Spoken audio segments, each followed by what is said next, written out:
হঠাৎ করে ফেসবুকে একটা স্টোরেজ বক্স পছন্দ হয়ে গেছে।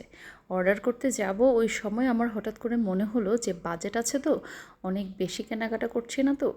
তখন হঠাৎ মনে হলো যে আমাদের আসলে প্রায়োরিটি লিস্টটাই সেট করা হয়নি, পরিকল্পনার মারাত্মক অভাব। আগে রিসাইকেলের কথা আমরা মোটেও চিন্তা করছি না। আগের দিনে দেখতাম কফির পট, চকলেট বক্সের পট, হরলিক্সের বয়ম সব কিছু আমাদের মায়েরা রিসাইকেল করতো এবং সেগুলোকে ভালো করে ধুয়ে মুছে আবার এগুলাতেই তাদের ঘরের জিনিস রাখতো। এখনও আমরা তাই করি। তারপরেও দেখা গেছে যে নতুন নতুন চায়না প্রোডাক্ট কিংবা এত বেশি আকর্ষণীয় করে আমাদের সামনে তুলে ধরা হয়, আমরা বারবারই সেগুলো কেনার জন্য অস্থির হয়ে যাই। শুধু অস্থির না, ওরাও এমনভাবে বিজ্ঞাপন দেয় এবং আমরাও ক্লিক ক্লিক ক্লিক করে অর্ডার করা যেহেতু এত সহজ, আমরা অর্ডার করে ফেলি। কিন্তু আসলে কি আমার জিনিসটা খুব দরকার? এটা কি না হলেই নয়? আমরা আসলে যখন আমাদের হাতে স্যালারিটা আসে বা সংসারের খরচটা আসে তখন মাথা খারাপ হয়ে যায়।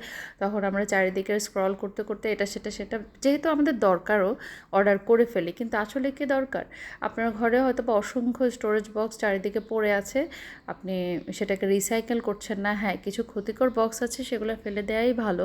কিন্তু কিছু কাচের বক্স কিন্তু আমাদের আছে, যেগুলোতে করে ধরেন ওই যে নিউট্রেলার বক্সগুলো কিংবা স্টিলের বিস্কিটের বক্সগুলো, তারপরে কিছু হরলিক্সের বক্সে কিন্তু আমরা গরম মশলা বা বিভিন্ন ধরনের শুকনো খাবার রাখতেই পারি।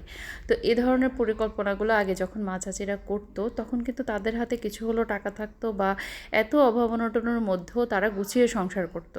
আজ যদিও জিনিসপত্রের দাম বেশি, আমাদেরও আমার মনে হয় কিছু পরিকল্পনার ঘাটতি ঘটে যাচ্ছে বা চাহিদা বেড়ে যাচ্ছে বিধায় আমরা যেটা করছি, অপরিকল্পিতভাবে সংসার করছি এবং যার কারণে মাস শেষে তো বেতন থাকছেই না, উল্টো আলমারি ভর্তি কাপড় আর কিছু জিনিস ঘরে থাকছে যেগুলো আসলে খুব একটা ইউজই হচ্ছে না।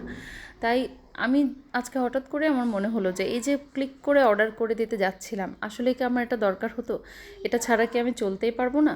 যেহেতু স্টোরেজ বক্সটা অনেক সুবিধাজনক, কিন্তু তারপর আমি ভাবলাম যেহেতু আমার অন্য বক্স দিয়ে কাজটা হয়ে যাচ্ছে, তাই আমি আপাতত এটা না কিনলেই পারি। এই ধরনের আসলে ছোটোখাটো পরিকল্পনা করে হয়তো বা আপনি লাখ টাকা বাঁচাতে পারবেন না, কিন্তু আপনি প্রতিদিনকার পরিকল্পনা করে মাসে অবশ্যই হাজার হাজার টাকা সেভ করতে পারবেন। হ্যাঁ, থাকতে পারে আপনার অনেক সামর্থ্য, অনেক টাকা পয়সা, কিন্তু মাস শেষে একদিন অনেক বেশি হা হুতাশ না করে প্রতিদিন সমানভাবে চলাটাই ভালো, তাই না? ধন্যবাদ সবাইকে।